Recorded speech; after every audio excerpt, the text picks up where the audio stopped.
Halo bro, bertemu lagi dengan saya Fatah.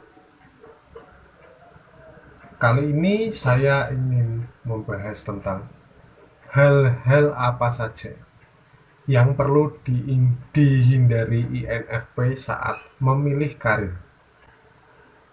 Ini terlebih untuk teman-teman yang lagi memilih ya, maksudnya dia belum terjun ke bidang pekerjaan tertentu, lebih baik dipilih dulu. Ini saya punya beberapa saran yang bisa digunakan berdasarkan pengalaman saya dan pengalaman beberapa orang yang dia INFP, bisa saya share di sini. Oke, lalu kita akan membahas tentang hal yang perlu dihindari. Karir apa saja yang perlu dihindari INFP?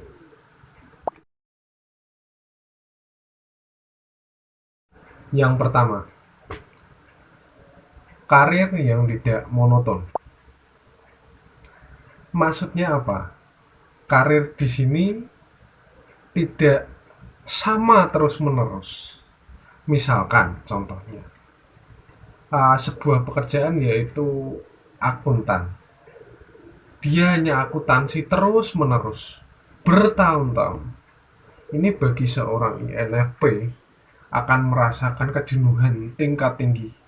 Dia akan mudah sekali stres, apalagi di Indonesia masih bekerja yang dari jam misalkan dari jam 8 atau jam 4 sampai jam 4 sore atau jam 9 sampai jam 5 sore, itu akan sangat menguras tenaganya karena stressful, sangat-sangat stres. Nah, itu yang pertama, karir yang tidak monoton, alias dia bisa mengembangkan suatu hal yang lain, tidak hanya itu saja. Yang kedua, karir yang tidak mengizinkan diri untuk berkembang atau tidak mengizinkan untuk kreatif. Ini sangat perlu dihindari. Ketika seorang INFP yang notabene dia kreatif disuruh mengerjakan pekerjaan yang harus seperti itu akan sangat kesulitan. Mau dengan caranya sendiri tidak boleh. Ini harus seperti dengan aturan perusahaan dan aturan-aturan lain yang sudah tertata. Ini akan sangat menyulitkan. Ya, kembali lagi kita akan stres, sangat stres karena umumnya kita kreatif, kita berpikiran out of the box. Ketika kita dikotakkan dalam box itu akan sangat-sangat sulit. Yang kedua tadi. Oke, lalu yang ketiga, karir yang terlalu terstruktur atau teratur. Ini berkaitan dengan statement kedua tadi yang tidak boleh kreatif. Ini sama, terstruktur dan teratur. Maksudnya kita harus menjalankan sesuatu dari tata cara nomor 1 sampai 10 misalkan, harus secara urut. Di sini saya merasakan bahwa INFP tidak bisa berkembang menuruti aturan yang dari nomor 1 harus urut sampai 10. Itu menggunakan fungsi menghafal kita. Selain itu kita memaksa diri untuk harus urut. Tidak boleh layaknya orang kreatif yang dari nomor 1 bisa langsung nomor 10. Nah gini, kita tidak bisa hal yang terlalu runtut seperti itu akan sangat menyulitkan. Lalu yang keempat, ini berdasarkan pengalaman saya ya. Yang perlu dihindari yaitu karir yang tidak disukai. Karena seorang INFP dominan di feeling introvert, artinya value dalam dirinya atau berdasarkan perasaannya, dia mengharuskan apa yang dikerjakannya itu benar-benar dia sukai. Saya pernah bekerja di pekerjaan yang tidak saya sukai. Memang pekerjaan itu menggaji saya cukup besar sebetulnya untuk di wilayah kabupaten yang saya tinggali. Gaji mungkin lebih dari UMK setempat itu sudah terbilang bagus, apalagi untuk lulusan saya yang SMA. Namun uang bukan segala hal yang seorang INFP perlukan. Mereka akan sangat stres apabila hanya mengejar uang, tapi dengan pekerjaan yang tidak disukai. Ini akan sangat membuat tertekan, karena untuk apa dia menghasilkan uang banyak? Untuk apa saya menghasilkan uang banyak kalau saya tidak bahagia? Dan saya pernah uh, mendengar suatu pernyataan seseorang ya, uh, jika kita nanti di usia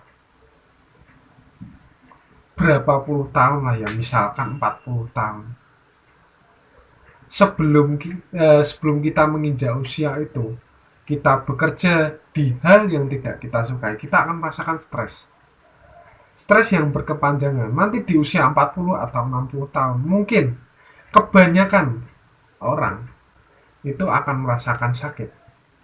Sakit yang dikarenakan pikirannya sendiri. Karena mereka stres yang terus berlanjut, di usia segitu akan ada masanya kolaps. Lalu uang yang selama ini kita kumpulkan itu akan membiayai kita, membiayai kesehatan kita. Kita akan berobat, kita akan menyehatkan tubuh kita dengan berbagai macam pengobatan yang tidak murah. Nah ini, makanya manajemen stres itu perlu untuk seorang INFP yang kreatif. Dia tidak menyukai pekerjaannya, saya sarankan untuk yang pertama bisa menyukai pekerjaannya jika mengizinkan dirinya untuk kreatif. Misalkan ketika kita mengerjakan sesuatu yang tidak disukai, kita disambi hal-hal yang kita sukai, misal mendengarkan musik atau apa yang mengurangi stres, itu bisa. Yang pertama, cuman tidak akan bertahan lama. Atau yang kedua, memilih untuk karir yang disukai, pindah pekerjaan. Nah, ini yang nomor 2 memang berisiko, cuman manusia diberikan pilihan. Anda mau hidup yang seperti apa, itu pilihan Anda. Tidak ada orang yang bisa memaksakan kehendak Anda, pilihan Anda, semuanya pilihan Anda dan Anda yang bertanggung jawab atas kehidupan Anda. Oke. Lalu yang kelima. Ini berkaitan dengan nomor 4 tadi. Karir yang hanya berpatokan pada uang. Ini cukup berbahaya bagi INFP karena sangat stres. Kembali lagi, banyak pekerjaan menuntut kita harus bisa segalanya, disiplin, pekerja keras. Padahal seorang INFP harusnya itu mengutamakan fungsi kreativitas. Seseorang yang kreatif menurut saya umum apabila dia tidak disiplin. Maksudnya dia sering menunda, dia sering malas-malasan. Itu menurut saya karena mereka banyak berpikir. Jadi bermalas-malasan itu sebetulnya bisa jadi suatu hal yang baik apabila kita mengerti. Kita bisa berkarir dengan hal itu. Kita bermalas-malasan, kita memikirkan sesuatu, lalu mengerjakan sesuatu. Bukan yang bermalas-malasan lalu tidak ngapa-ngapain, bukan. INFP bermalas-malasan harusnya karena dia berpikir kreatif. Itu yang paling bagus. Jadi dia memikirkan sesuatu hal yang bagus, sangat bagus sekali. Dia action setelah itu sangat baik bagi INFP. Jadi orang kreatif harus dibedakan dengan orang yang disiplin. Nah, ini perlu kesadaran. Lalu setelah itu yang tadi berpatokan pada uang, kita harus hindari karena uang itu akan mengikuti seseorang yang sudah pantas. Jadi pantaskan dulu dirimu untuk mendapatkan uang. Ketika kamu hanya mengejar uang saja, suatu saat jika keadaan berbalik, misalkan Anda tidak diberi gaji yang besar, misalkan Anda akan kewalahan. Di umur sekian Anda akan merasakan tidaknya skill karena Anda tidak tahu apa yang Anda sukai. Itu bagi INFP. Lalu nomor 6 ya. Ini yang terakhir menurut saya karir yang penuh tekanan. Ini perlu dihindari. Walaupun kita suka, kadang ketika kita mengikuti aturan di perusahaan tertentu, kita merasakan sebuah tekanan yang besar, baik dari bos, rekan kerja, atau aturan itu sendiri. Saya pernah merasakan kerja di bidang yang saya sukai juga. Mungkin saya merasa mungkin saya suka di bidang itu.